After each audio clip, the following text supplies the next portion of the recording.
Welcome to Prospecting Purpose, where we explore mining's role in shaping a sustainable, socially just, and brighter future. I'm Liz Friel, your host for the series, with a rotating guest on every episode. Have you noticed how often we still see the communities that host mineral deposits as secondary to mining activities? Have you wondered how things can be done differently to put communities first and create lasting, shared value? Well, that's exactly what we're going to focus on today. Joining me as co-host for this episode is Andy Reynolds, formerly a naval engineer, innovation consultant, and Director General, Energy, Mining and Environment with the National Research Council of Canada. Today, he brings together his passions for technology, clean energy, social impact, and mining as president of Inspire Resources. He's now in his third career, this time running a social enterprise that reimagines the traditional industrial mining business model as an activity in service to community development. Welcome, Andy. Thanks, Liz. Good to be with you. Awesome to have you on the show. Can you start by telling us what first drew you to mining? Yeah, mining is fascinating because it's where the value chain meets the earth, and it's a little bit like the source of a river, and that it's kind of a almost a magical place. Indeed, it's intrinsically linked to so many aspects of our lives. I mean, mineral resource extraction has been this incredible lever of economic growth globally over the past century, but global inequality has been growing immensely over that exact same time period. So if we're honest, the data shows that this growth is only fueling progress for some versus progress for all. And for me, that suggests there's something really wrong about the way that we've been doing business in recent decades. And we see countless case studies from mining communities around the world showing how often this industry unintentionally fosters inequality and how often the positive effects that we do have are not lasting in terms of community resilience. And of course, this has a really strong link to our issues with license to operate. Throughout human history, when social inequality rises, so do social movements. So it's no wonder as an industry we continue to struggle with company-community conflict if we're consistently associated with this whole progress for some versus progress for all model. I don't believe for a moment that that status quo is inevitable or even that it's going to endure. And I'm hoping to explore with you today what it could look like to really turn the tides on this. Can we harness mineral resource development in a new, innovative way to generate social value and accelerate progress for all at the most local of levels? I know you've got a few ideas on this. What do we need to do differently with the current approach? You make a really good point that it's a larger trend than just mining. It's really a global kind of rethink of capitalism that's going on. And I think that there's broad agreement within the mining sector that mining has to change, that there has to be more community engagement, less environmental impact, there has to be fairer outcomes. The question is not the direction of travel. The question is the speed. How fast can we make these changes in mining? How fast can mining adapt to the changing realities of social expectations globally? And so we have to do things differently. And what we have to do differently is to escape from this idea that the current approach can't be changed. We're taking refuge in the idea that the current approach is the only possible approach. And we really have to stop doing that. That's the most fundamental thing we have to change. So we're talking about engaging communities in a much more profound way, I think, versus coming, say, from a perspective of community being second, third, fourth, fifth, or even further down the list of priorities. What do you think are the biggest challenges? I think fundamentally we have to de-isolate mining.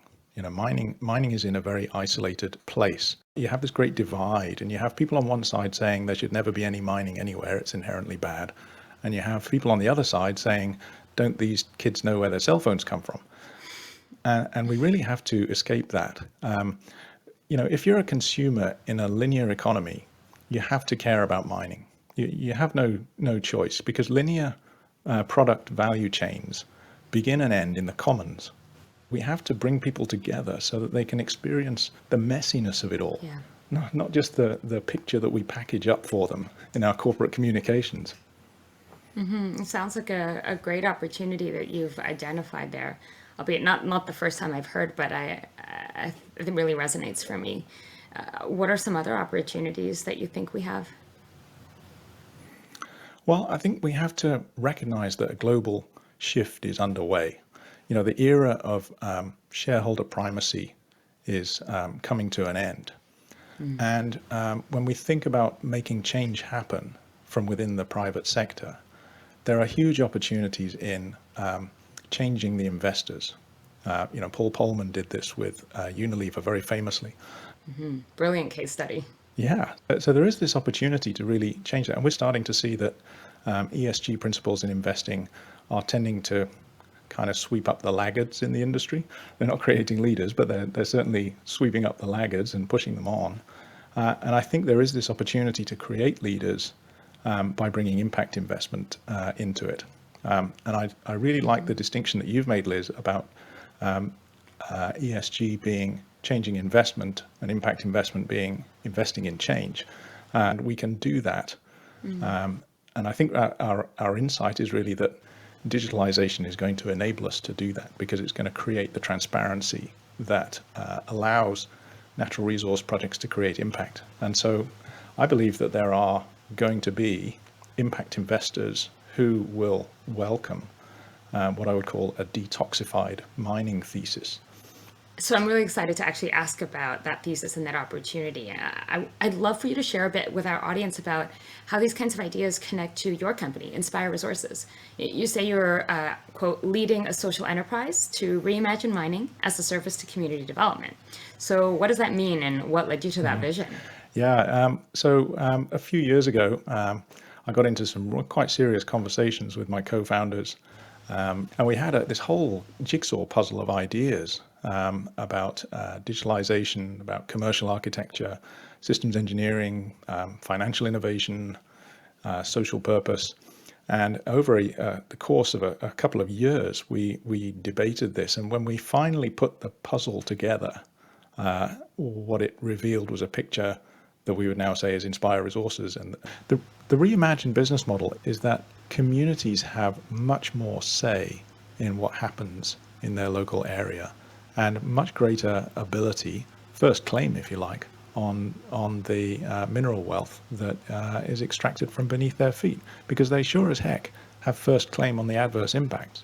We're preparing for a time when the local community becomes the owner of certain kinds of mining projects. And what we're offering is a better way to develop a small fraction of mining projects that have significant ties to community aspects.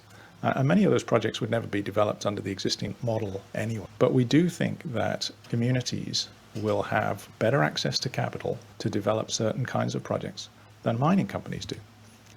Because that capital will care more about the community's plan than it does about the mine plan. And the mine plan will become an element of the community's economic development plan. And it involves changing the capital structure, changing the investors, and then structuring the project so that everybody who invests in that gets a reasonable and stabilized return. And this is the complexity that was not previously possible. We look at technology. We've now got smart contracts. We've got blockchain, we've got short interval control, we've got radical insights into what's going on in a system. Think about things like the democratization of artificial intelligence. Maybe exploration isn't going to be such a specialized business in the future. We're seeing the democratization of very sophisticated tools in all kinds of fields. And it's not going to be long before a community can order from Amazon cheap sensors, put them on cheap drones, fly them over the neighborhood, run some open source AI tools, and start to understand the value of what's under their feet, and start to stake claims and take ownership of that very early in the life cycle. There's a very significant risk here for the incumbent mining industry. And if you look at what's happening in, say, renewable energy, there are now more than 4,000 renewable energy projects in the world that are community owned. And that's happened because the architecture of the power grid has changed. These changes have happened very quickly. This is in just a few decades, and we could do exactly the same in mining. It doesn't have to be the way that it is. Technology has advanced to a point where we can do it differently, and we can do it more fairly. Absolutely. A core feature of Inspire Resources is this thing called Mineral Impulse. What exactly is that?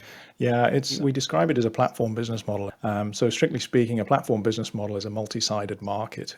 And actually, there's a new example in the mining space of a platform business model, which is the Auran marketplace, which Shell and IBM have come up with. And their idea is to have so many suppliers and products on the platform that it becomes really a one-stop shop for mining companies. That's the effect that we want to harness in the context of the Sustainable Development Goals.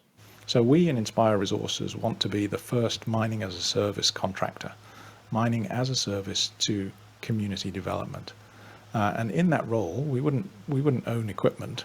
We'd be creating alliances of companies, specialist companies that can conduct a mining operation and then move on to somewhere else. And we would be mass customizing those designs so that they're repeatable at low marginal cost in a large number of places. And indeed, we have a vision that from one control room, we would operate 100 mines. And I think that we are positioning ourselves for a change that is going to be upon us much faster than most people realize.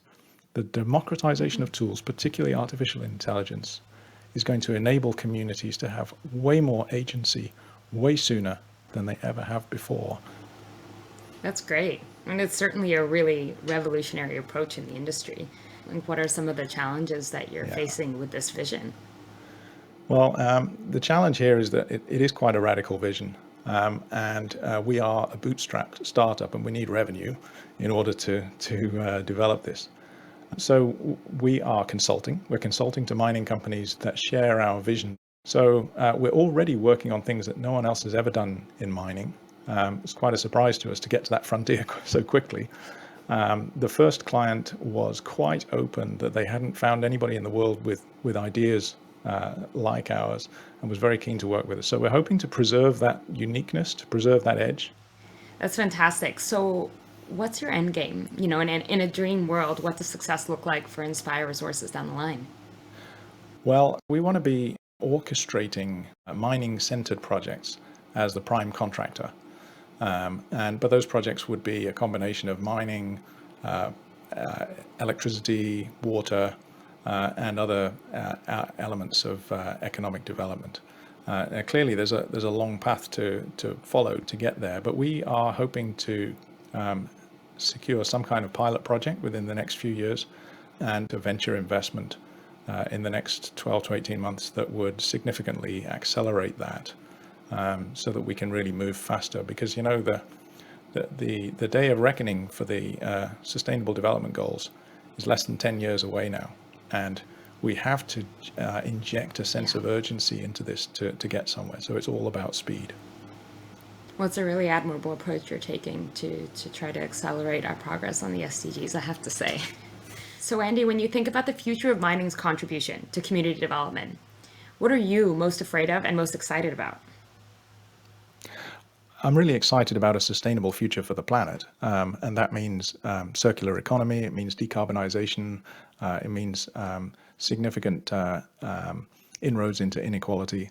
And so those are really positive things. What I'm worried about is that the material demands of these shifts will create new costs in communities and in ecosystems. If we have to allow greater adverse impact in order to achieve decarbonization, then that's really unfortunate. That's not a just transition. That's a fail. We can't afford to have a future like that. We have to find a better model. I do see positive signs, and I would like to recognize that there are incumbent mining companies who are going to great lengths to advance their business models in terms of reducing adverse impacts and creating positive impact for society. I think that investors make it very difficult for them to do that fast enough. That's why I think we need to escape from that for our model. But let's recognize that they're taking risk. They're doing difficult things. Companies like Lundin, B2 Gold, Trevali, Anglo American, Oz Minerals. There are companies that are quite notable for the efforts that they're making. Mm-hmm. Brave efforts indeed, as are yours. It's very purposeful. The show is called Prospecting Purpose, and how much I love thinking about the ways that mining can help tackle some of humanity's grand challenges, the way you guys are trying to do at Inspire Resources. What about you personally, though? What does purpose mean to you for the mining industry? I've come to the opinion over the years that that the moral imperative of capitalism is innovation for societal benefit. That's capitalism is creates enormous privileges for corporations, and the quid pro quo for that, what enables the social license for that, if you like, is that capitalism creates societal benefits. Now, in Milton Friedman's day, that was pretty straightforward. You succeeded as a company, you hired more people, you paid them more money, and you created a middle class. And so there's been this brief period in human history when all you had to worry about was making profit and everything else would work. But I think that that came to an end at least 20 years ago. Some would say 50 years ago.